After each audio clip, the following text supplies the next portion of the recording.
Priez le maître de la moisson d'envoyer des ouvriers dans sa moisson. Matthieu au chapitre 9.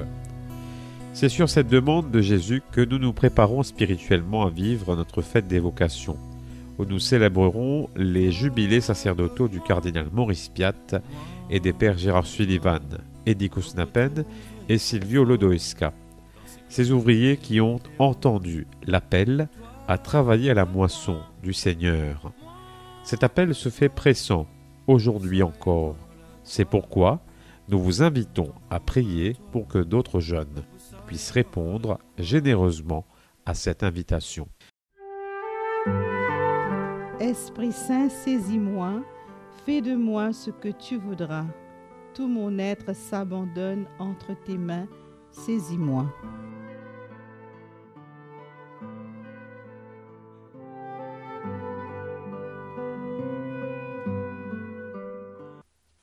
Lecture du livre de l'Exode. Moïse était berger du troupeau de son beau-père Jéthro, prêtre de Madian. Il mena le troupeau au-delà du désert et parvint à la montagne de Dieu à l'Horeb. L'ange du Seigneur lui apparut dans la flamme d'un buisson en feu. Moïse regarda, le buisson brûlait sans se consumer. Moïse se dit alors: je vais faire un détour pour voir cette chose extraordinaire. Pourquoi le buisson ne se consume-t-il pas?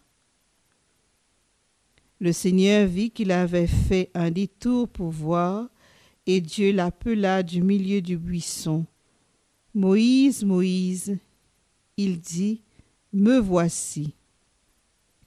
Dieu dit alors: n'approche pas d'ici, retire les sandales de tes pieds, car le lieu où tu te tiens est une terre sainte.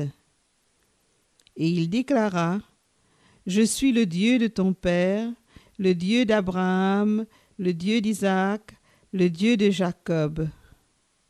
Moïse se voila le visage, car il craignait de porter son regard sur Dieu. Le Seigneur dit: j'ai vu la misère de mon peuple qui est en Égypte. Oui, je connais ses souffrances.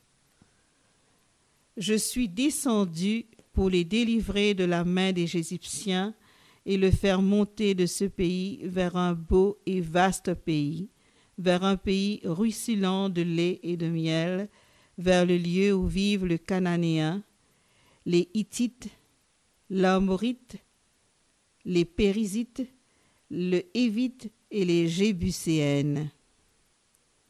Maintenant, le cri des fils d'Israël est parvenu jusqu'à moi, et j'ai vu l'oppression que leur font subir les Égyptiens.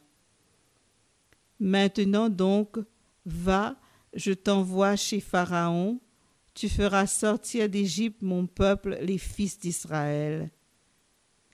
Moïse dit à Dieu: qui suis-je pour aller trouver Pharaon et pour faire sortir d'Égypte les fils d'Israël? Dieu lui répondit: je suis avec toi, et tel est le signe que c'est moi qui t'ai envoyé. Quand tu auras fait sortir d'Égypte mon peuple, vous rendrez un culte à Dieu sur cette montagne. Méditation. Moïse avait déjà vu la misère de ses frères. Il a essayé de les aider, mais son aide s'est retournée contre lui. Rejeté par ceux-là même qu'il voulait défendre, il trouve refuge dans son modeste travail de berger. Voici que Dieu va lui demander d'être le berger de son peuple. Non plus à sa manière, mais à celle du Seigneur. C'est le Seigneur avant tout qui a vu la misère du peuple. C'est lui qui veut le libérer.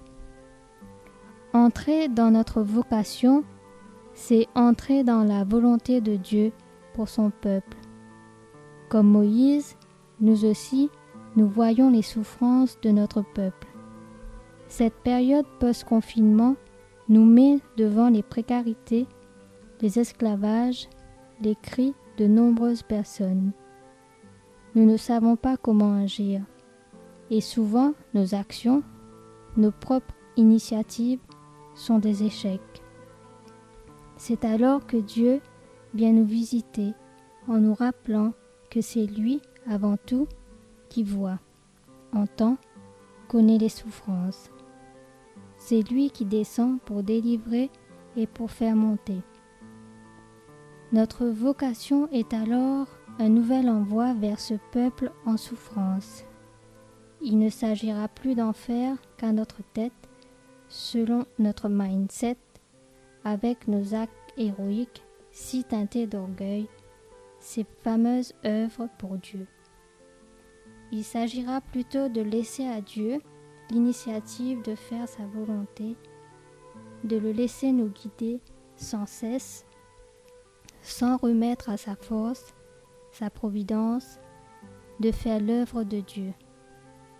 Et s'il nous envoie, s'il nous responsabilise, s'il nous invite à être ses collaborateurs, c'est qu'il nous promet d'être avec nous dans ce combat libérateur.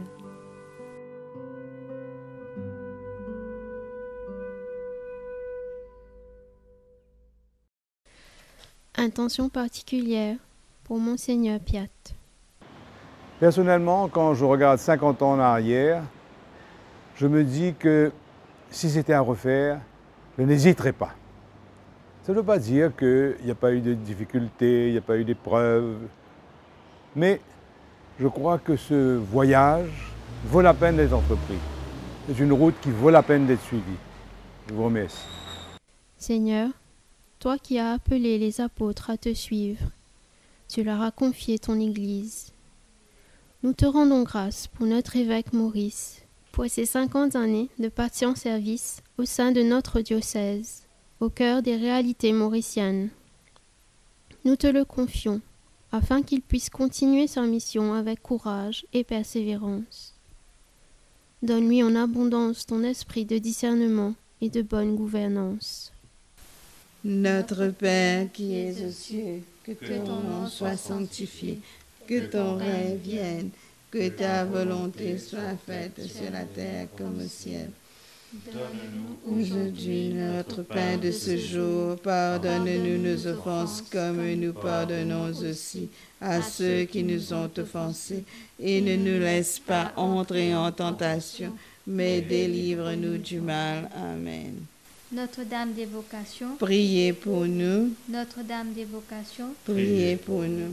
Notre-Dame des vocations, Priez pour nous.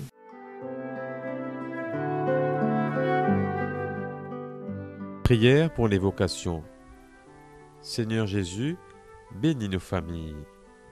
Dispose-nous à reconnaître et à soutenir tous les ouvriers de l'Évangile. Donne-nous la grâce de répondre à ton appel. Prends des jeunes de notre paroisse pour en faire des prêtres. Prends des jeunes de notre paroisse pour en faire des religieuses. Prends des jeunes de notre paroisse pour en faire de bons parents. Nous te le demandons avec Marie, qu'elle nous aide à dire oui, maintenant et pour toujours.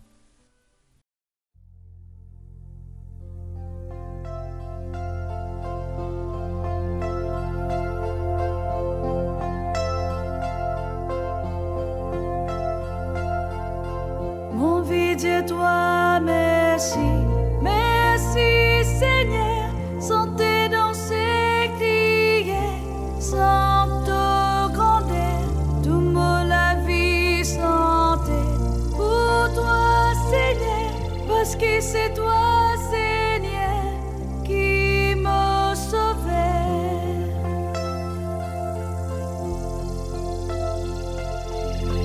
Mon vie, dis-toi merci, merci Seigneur, santé dans ses criers, santo grandeur, tout mot la vie santé, pour toi Seigneur, parce que c'est toi Seigneur qui m'a sauvé.